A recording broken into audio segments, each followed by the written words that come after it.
Changing the Sales Game on webtalkradio.net. I'm your host, Connie Whitman. You know, I'm happy that you're here. Now, as you listen to the show, I know that whole word sales kind of puts some people into a tailspin. And I'm still offended at some of the sales training and sales behaviors that are being taught out there that are just icky. So we got to get away from that. So to help you on your journey of changing your mindset so that we actually show up for sales from a perspective of serving the client, right? Big mind shift there. I have a free gift for you. It's my free communication style assessment. You get 2 reports. One, spotlighting your natural communication superpowers. It's how people are perceiving you. Perception becomes our reality anytime we're having a conversation with a client or prospect. Flip side, you get a second report, which is your lowest score, which is typically one of our blind spots as it relates to communication. So you will get a report as to what that style looks like or appreciates from a communication perspective. And that gives you a little bit of ammunition on how to flex into those styles that might not think or behave the way you do. Now, my motivational quote today to set the stage for my conversation with my guest is by Elizabeth Kostova.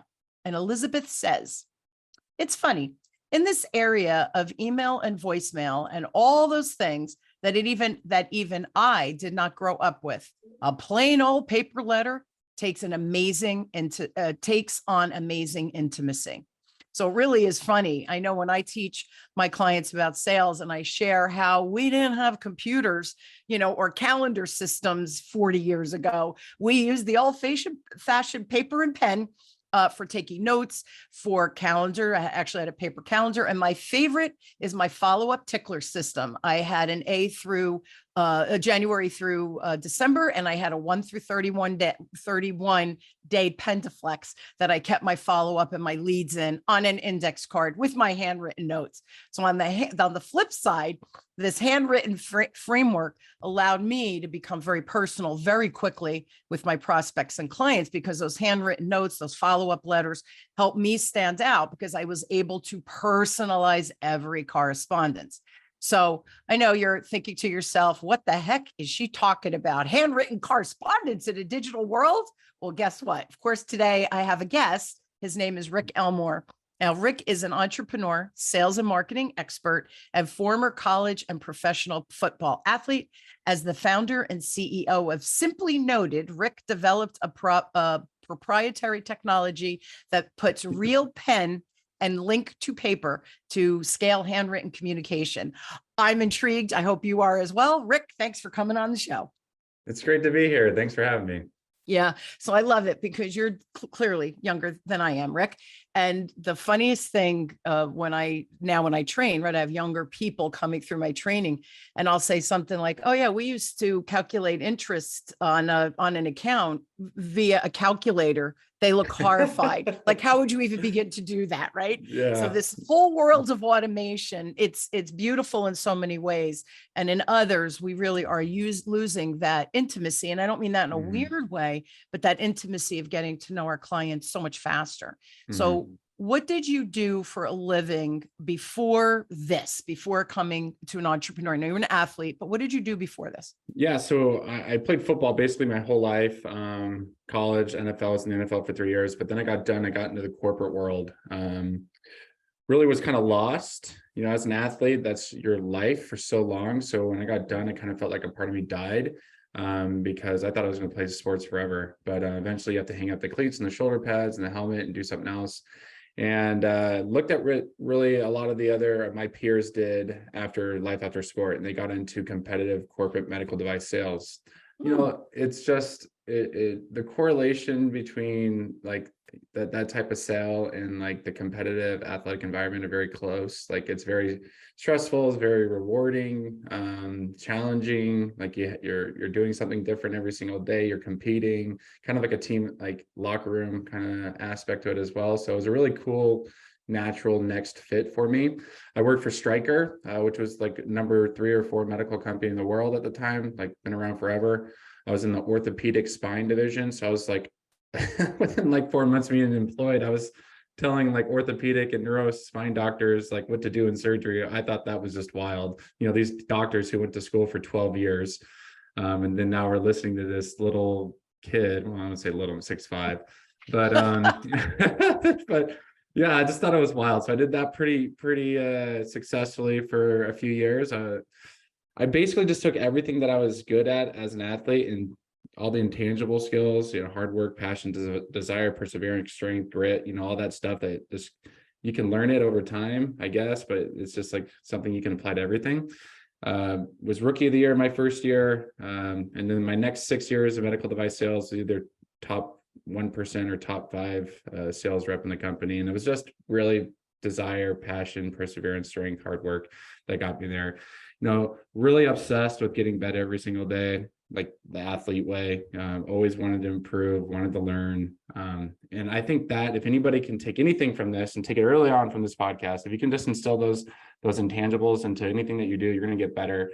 Your life's going to get better. Your career is going to get better. But yeah, after about 6 years, I was not happy with it. I really saw myself like if I followed the corporate ladder, my family is very important to me. And I saw, my managers and executives were never home. They were on the road. Yeah. And that was nothing I ever wanted to do. And there was an itch there. I was just like, I'm having all this success and I just wasn't happy with it. So I went back and did my MBA, and I can go into how I got into Simply Noted, but my MBA was what really ignited my passion for entrepreneurship and helped me get Simply Noted started. So this is so fascinating. And there's just so many things I want to say based on just that intro. My son, I have 2 boys. They're 23, 26. My 26-year-old always wanted to be 6'5". He lands at just over. Isn't that hilarious? I'm like, too hard to find clothes, dude. But the funny thing, he's well over 6'3". So he almost made it there. My kids played hockey. They were both goalies. Great and sport. My older son, it's a great sport. It's great to watch. Yeah. It's tough. Yes. Yeah. And they were goalies. And my older son played through college. And this is what's fascinating. And especially if there's, the younger folks listening, your experience through life, your high school and your college with your extracurricular is probably even more important, I think, when you get into interviewing than the actual, I have a degree in, right? Yeah. And it's funny because when my kids started interviewing, obviously after they graduated college, they were asked questions about the sports. And which I think was important because they were able to talk to life skills, right? Teamwork, how important that is, respect for self, respect for team, respect for a coach, all of those pieces of the puzzle. And you said that beautifully before, the perseverance, the competitiveness, all translates now over to their work career. And I giggle because, obviously I've been in business. Well, I've been in business 21 years, but I've been in the corporate world for 40. And so seeing them starting out, Rick, I'll tell you, it's fascinating because their bosses are saying to them, I know you're competitive. So you're always the first one to the finish line. You always have the most calls. You always have the most customer, whatever interactions. But I think it's because of that competitive nature of the sports. So I get that when you graduated, you're like, what now? What do I do? And thank goodness you found an industry that had that competitive edge, but also that learning of the work ethic that you talked about. So really well said. And I hope especially the younger listeners heard that, because you really can achieve anything if you have the right disciplines for yourself in how you show up in the world. So thank you for sharing that. And I think that's a beautiful inspiration, you being an athlete for the younger generation that listens. So thank you for that. Beautiful way to start the show. Thank you. Now let's talk about the transition. One other thing, when you went for your MBA, you said the entrepreneurship. You have to remember years ago, there wasn't, curriculum around entrepreneurship, right? You had the basics, accounting, business administration, business management. That was pretty much it. So now that we have, think about it, entrepreneurship or the small business owner, we're the backbone, especially of this country, of the United States. Really It really is. So that, of course, there should be curriculum to help people understand all the components of running a business, not just being within a business. So let's talk about, so thank you for sharing that as well. How did you transform from being that athlete to being successful, with the medical industry, the medical parts, whatever, the body parts, specifically the spine? How did you become a successful entrepreneur? Yeah, so I want to talk about the MBA. Here's another little golden nugget for your listeners, especially people in their 20s and early 30s. it wasn't a class, that taught me to be an entrepreneur. It was me constantly obsessing about trying to find my path, trying to find my journey, trying to find something that, really lit my heart on fire. I just knew there was something else out there for me. And this is how Simply Noted came around. I was in a marketing class, and I took two 3.5-hour classes each semester. I'd work all day. We would start class at 5. We wouldn't get done until like 11:30 once a week. And I was in this 3.5-hour marketing class, and the professor was talking about all the success rates in marketing, and everything was super nominal. And I don't know if he did this on purpose, but you know how people usually leave that like big aha thing for the last moment, right, to prove their point. But he's like, email is super small, direct mail, cold calling, knocking doors. And then at the end of this 3-hour lecture, and my brain's just mush, trying to remember all these stats, write everything down, thinking he's going to test us on it.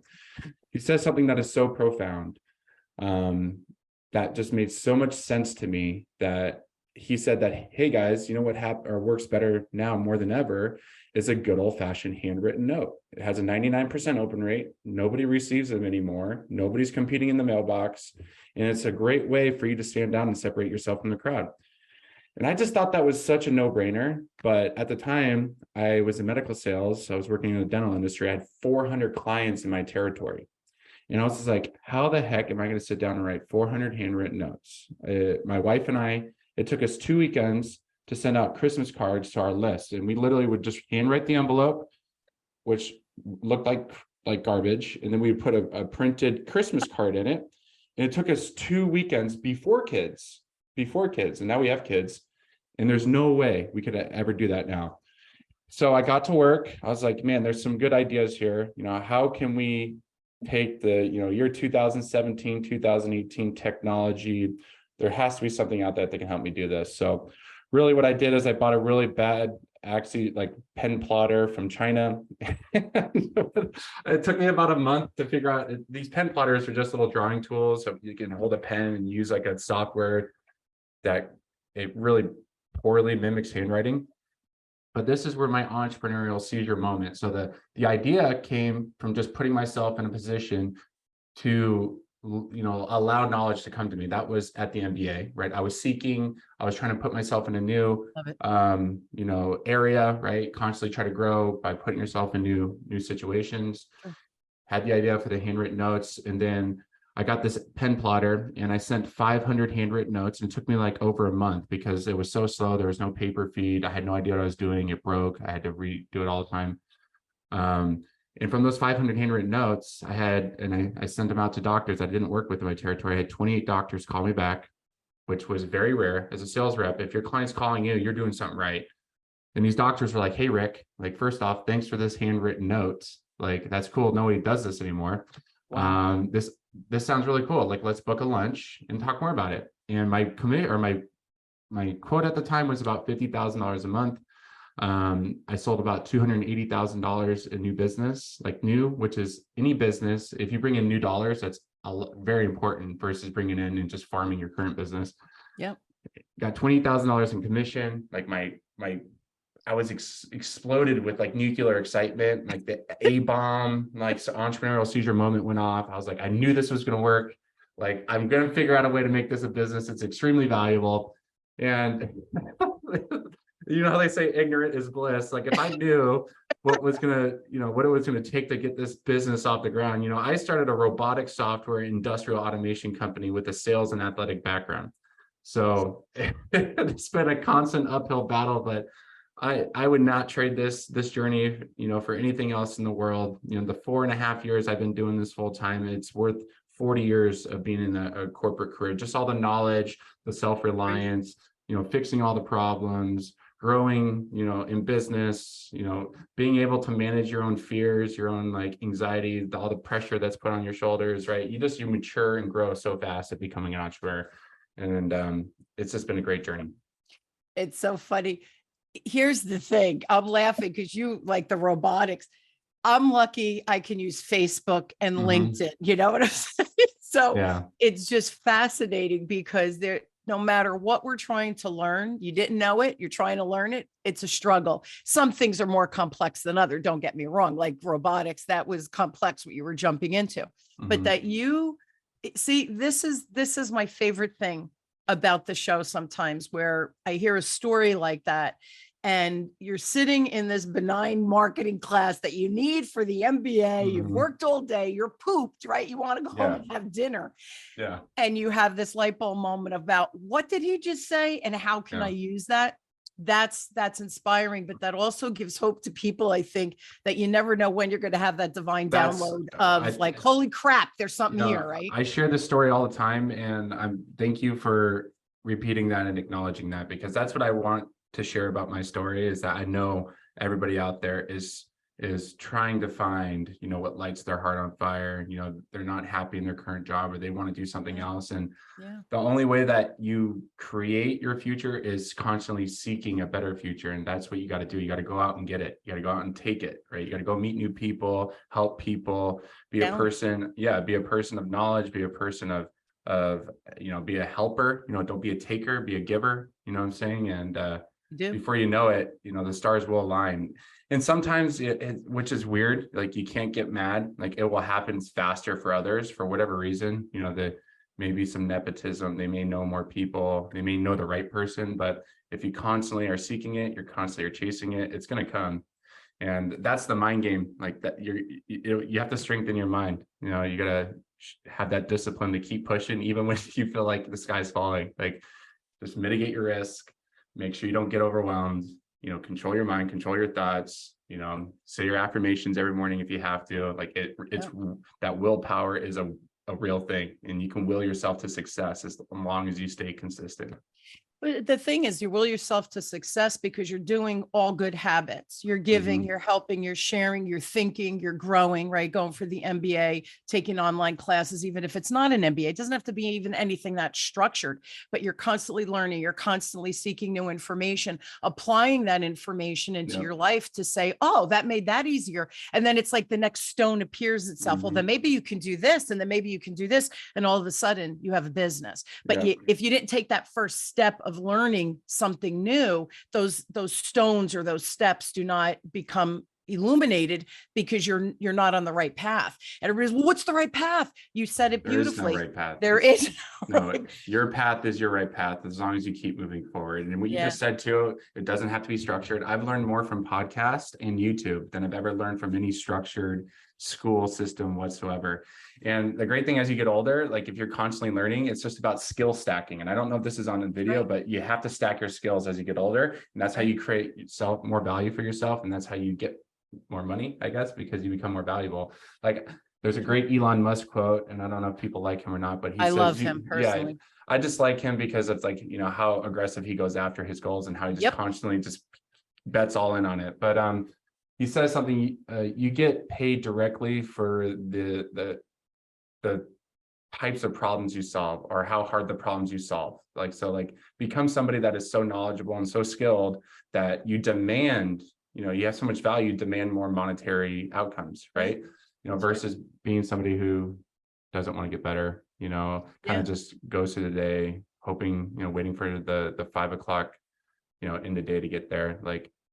So like, there's another quote, it's like, you'll get paid more. What is it? Like I forget what it is, but it's like, do more now, and then later you'll get paid more for doing less. I forget what it is. Like, it's true though. It's true. Like 100%, especially when you're young. You have to just pedal to the metal, man. You got to work hard. You got to show up. You got to build that authority, but you have to build your reputation. You have to build your network. When you graduate high school, college, it doesn't matter. You're starting with nothing. So how do you build that every day? Show up every day. That's your path. Put that next foot forward, learn something new. What you learn, apply it to the organization you're working for. There is no magic wand or magic pill that we all take. The other thing I'm laughing at as you're talking, Rick, people, they're an overnight sensation. No one's an overnight sensation. It takes 10 years. It takes 10 years to become an overnight success. It really does. I told my wife when I started this, I was like, actually, even funnier, I told I have a co-founder here. He moved out from California to start this business with me, and we laugh all the time. I was like, give me 100 days, 100 days, and I'll get this going. And it's like, we're almost at the year 5. We're just laughing. We still laugh about it all the time. It's like, this is going to take 10 years. But it does 10 years to become Yeah. an overnight success. Yeah. The thing though is the trajectory is there and learning is important. I think, Yeah. and then I'm going to ask my next question, but I just want to share one more thing. I want to say it was a Gallup poll they did fairly recently, and it was like 73% of Americans hated their job. And of those percentage that hated their job, 80%, it was because of their boss.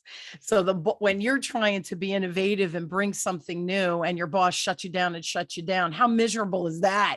So Yeah. you're even trying to learn and grow. And it's like, yeah, no, we don't want you to do that. So leaders that are listening, be mindful. Young people that are listening, find your voice, advocate for yourself, show up, man, Also because develop thick skin. and develop. Yeah, that is so true too, Yeah. right? It's never personal. It's just, you got to keep moving forward. All right. So Yeah. next question, let's talk about the actual business now. Oh, I because know. Yeah. about the handwrite. But wait, you know what? We still have time, but Rick, this is so important because there are every day people are graduating. So you have all these new people coming into the marketplace, and we need inspiring stories like you because you're still a young guy. We need those inspiring stories for people not to feel like this is it. This is all I got. Like this is the rest of my life. No, it's not the rest of your life, but you have to put the time in. You have to learn, right? It's all about that experience and growing. Mhm. So thank you for being inspiring. That was wonderful. Really, let's talk about the business now because it is so freaking cool. And the whole handwritten thing, right? That's my generation. Let's talk about the business and how you're growing it and discovering new clients and that it is a needed solution out there. Mhm. Yeah, so what's simply noted is we're a handwritten notes platform. Like we're talking about earlier, like day one, we started with the pen plotter and quickly found out that that was not going to be a viable solution. Like when I start something, I don't like half but it. I don't know. I don't Yeah. want to say bad words Yes, on I here, know. but I have big ambitions and aspirations, and I've always, if I'm going to put energy into something, I'm going to go all the way. I'm not going to, Love it. yeah. So we really quickly found out about 2 years into this, we were putting all this effort in and we were like losing big deals because like the technology wasn't good enough. We couldn't do the production speeds. They took forever to get loaded. The machines broke down all the time. And we were forced into building our own handwriting robot. So this is another thing. I never knew I was going to have to become an engineer, product developer, go into, injection molding, iterative and iterative and subtraction, whatever you call it. What do you call it? I don't know. Production. Yeah. So Oh. it's like we're constantly, so I've been forced and pushed so far outside my comfort zone, which has allowed me to grow and become a better version of myself. But we just spent the last 2.5 years building our own handwriting robot. We've invested over $850,000 of net earnings from our business back into this. We have no loans. Again, God bless. no loans, no debt, no investors, completely customer funded. So Nice. when people say they can't do it because they don't have money, I didn't have money. I don't come from a background where my parents could all my parents gave me was love and support. They couldn't give me money, which that to me Priceless. is valuable. It is. Priceless, Yes, mom and dad. Thank you. Yeah, it really is. But they believed in me, which helped me believe in myself. I started this on a $10,000 0% interest credit card for 12 months. You can go to any bank and give you that as long as you have over $700 credit score, which fast forward now, try to achieve. and fast forward now, we have Amex bills every single month that are $50,000 and $60,000. So you got to start small. You got to have the dream. You got to try to solve that problem every single day. There's an answer to every single problem you're having. And like we said earlier, you're not going to learn this in school. You're going to learn this by the hard knocks of life. Yeah. You're going to try, you're going to fail, you're going to learn, you're going to try, you're going to fail, you're going to learn. You're going to have to self-educate on YouTube, Coursera, Lynda, podcast. You're gonna have to network, ask questions. And that's all I did. I interviewed 14 different engineering firms because I was so scared to make the wrong decision. Sure. We went through 14 phase zeros. We spent $50,000, and this was in a few years into the business, so we had money saved up, but we spent $50,000 just on consultations, just to like, hey, this is what we want to do. tell us how you think you would do it. And I literally just would take this person's, recommendation and take it to this person, say, hey, here you go. What do you think about this? How would you do it? All I would remove was the money part of it and who the company was. And I just kept, pinging it back and forth between all these companies until I found somebody who built who proposed a better mousetrap at a better price, and we got to work. But I think if you are consistent enough and you're excited enough and you're patient and you can figure out how to handle stress, because that's a real part of being an entrepreneur, you can really push yourself to be successful in business. But yeah, Simply Note is a handwritten notes business. I believe we're the second largest provider in the world now. What we're doing, That's cool. we're doing about 10,000 handwritten notes a day. We're the only company in the world that's built its own handwriting robot. We have 6 pending patents. That's another thing. I never thought I was going to be licensing a patent. 3 design, 3 utility. We build our own pens. This has become so much more because of how much I obsess about it. Like, I want to be so good at what this is. So objectively, we are the best option for everybody. Subjectively, people will, some people like Apple, some like Samsung. But if you want to go down like line for line for line, I want to be the objectively best option. So, but subjectively, people will choose what they want to choose, but yeah, we're really excited. We're 4.5 years into this. We're really the wind's really starting to hit our sails. We're trying to help people build better relationships in business, open more doors, retain more clients, increase lifetime value. And it really just starts and ends with the relationship. In the 90s, I was born in 88. I grew up without a cell phone. Handwritten notes were a part of my life growing up. Sure. And I think for my generation forward, maybe not my generation backwards, anybody 30s and older will appreciate this service, because a handwritten note is something that they understand the value of. And there's just nothing else like it today. Year 2000 to 2022 is the digital revolution. We went from basically Web 1 to Web 2, all social, LinkedIn, that type of stuff. Now we're going to the AI revolution, which is going to take over and basically destroy, it's going to help our economy in some ways, but take away a lot of jobs. Absolutely. But I mean, mark my words, 5 years from now, a service like this is going to matter more 5 years from now than it does matter today, because people are getting so disconnected. Absolutely. People are craving connections. People are so inundated with digital. I get a headache from all my emails and notifications. It's a disturbance. It's an annoyance. It is. And when you get something in the mail that's handwritten, you're just like, what is old is new again? Like, you're excited. You're like, well, who sent me this? It's like an experience, and that gets buried deep in your brain, and you remember that. That's the thing. I think it's the experience that we either don't have anymore. I can't tell you the last time I got a card, maybe your birthday or Christmas or something like that. But beyond that, we don't get any handwritten anythings. A lot of times I'll have people who come on the podcast or colleagues that I do something for, I help them out with something. They'll send a lovely handwritten note because they want me to know that my efforts were extra specially appreciated. So it goes down to that. But why can't we let our clients and our prospects know that we appreciate and love them before they even become clients, perhaps? And that handwritten note could be the difference. The other thing you said that I want to emphasize, the word patience. I think we're always in this rush. We are the immediate, right? Everything is immediate gratification. It's dangerous because that's more transactional on how we look at things. And I think we need, from the business perspective, we have to go from that transactional and go to that long game, because for me, it has always been about the relationship. But I don't think humans have not changed in the past 40 years, right, that I've been working. So I think that human connection is even more important now, because you look at the Facebooks and the LinkedIn's, we have become less social. And then you have COVID on top of that. So now we were isolated, that I feel the disconnection has become really like this huge crevasse in almost in a mountainous area where there's, what's the bridge? What's going to get us back to that personalization? We're almost out of time, but I do want to talk about the stats, because this is fascinating.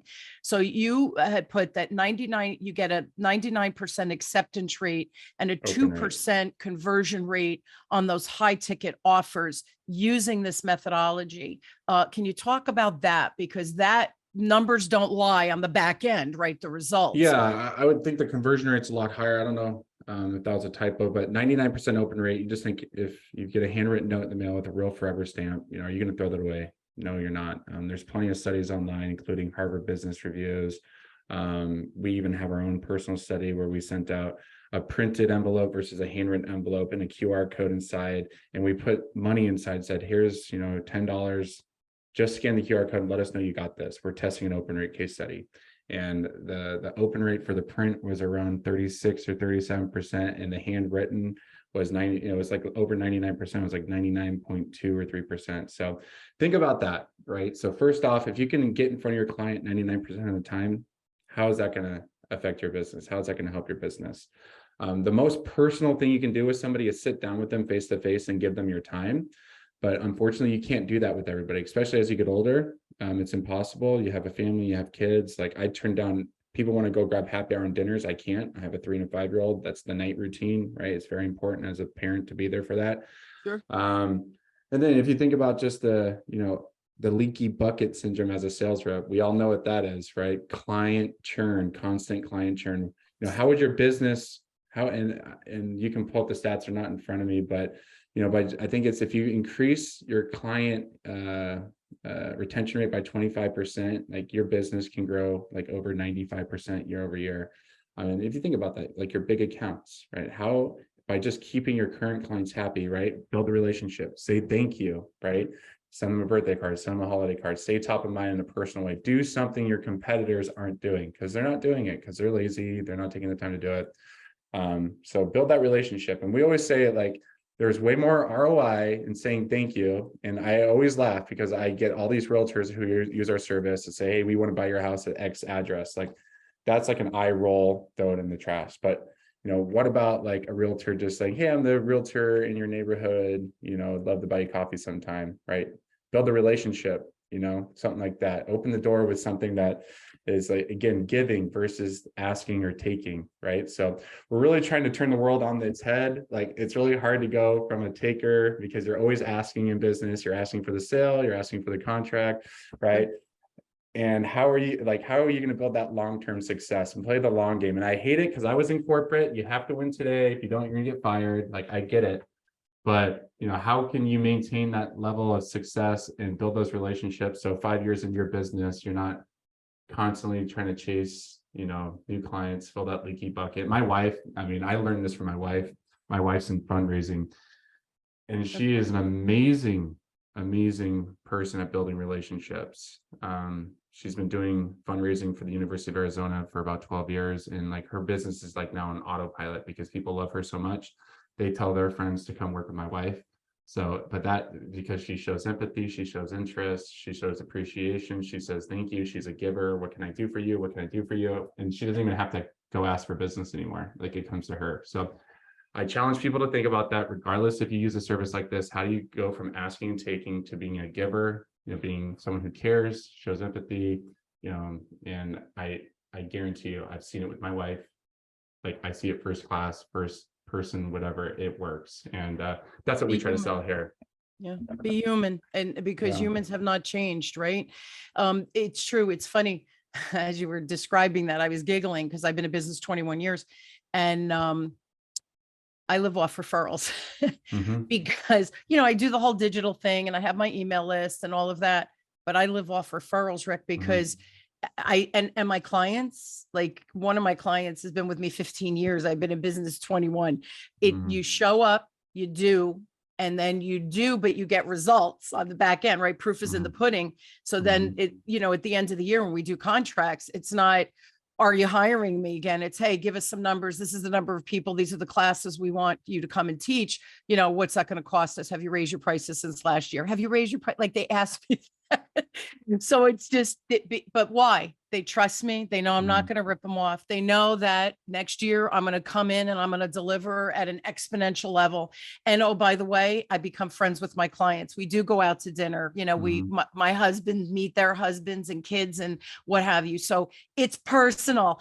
And something you said before, you get a thick skin. When someone says no to you or rejects your idea, it doesn't want to buy from you. Yeah. It's not personal, man. It's business. It's just the I just think timing's it's off. no, not right now. Like I still Just follow up. no, not right now. Yes. But the reality is, Yeah. at the end of the day, it's human to human. You have to build that know, like, trust factor. And for me, the big word is trust and respect, that we have to show up in business. Mhm. And I think we forget that we, look what's happening on LinkedIn, Rick. It's appalling to me.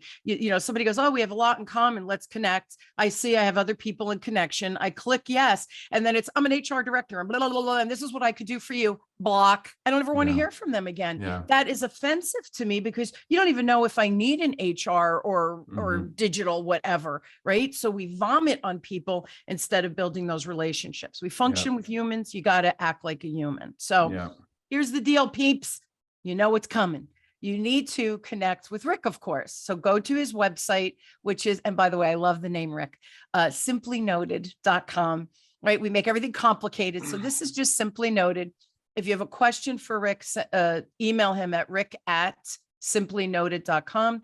And on the website, Rick, if there's a link for them to get a free card, so they kind of get a vibe of what you're about, the coupon code is the number 1 and then free in caps, FREE. I will put that in the show notes as well. Do you want to talk about the free card or anything, Rick, before? Yeah, you can just, at checkout, you can just use one free, but I would recommend, I don't know if you can see this because I use this. Yes, that's perfect right there. We'll send a free sample kit with a bunch of samples inside of it. So it's kind of terrible because of my camera. I'd recommend you just go and request a sample kit. And this is what happens. People get it. And then that's when they have their light bulb moment. Then they call us and say, hey, this is what we want to do. Or what happens all the time is they'll get it now. And then like 3 months later or 5 months later, they'll come back and say, hey, I got this. We have a project we want you to help us with. So I'm not saying handwritten notes is the thing that's going to fix or solve any business, but what I'm trying to, teach people, at least, the people I'm mentoring, is that you got to have a bunch of tools in your belt. And this is just one tool in your belt.